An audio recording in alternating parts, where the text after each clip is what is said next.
How to save Snapchat snaps in chat. Hey everybody, welcome back to our YouTube channel. In today's video, you will learn how you can save a snap from your Snapchat account. So without any further delay, let us jump right into the process. Head over to your Snapchat application from your device, and from here, get logged into your Snapchat account. In order to save a snap, let's go ahead and open up the chat section.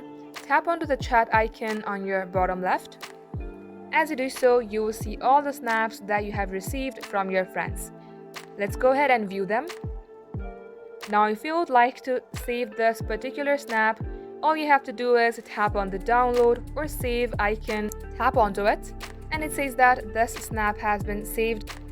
In order to view it, tap onto the chat. You can see that this snap has been saved in chat. And this is how you can do it. Thank you for watching the video till the very end. In case it had helped you in any ways, then do like and subscribe. We will get back to you soon with more tutorials like this. In the meantime, stay updated.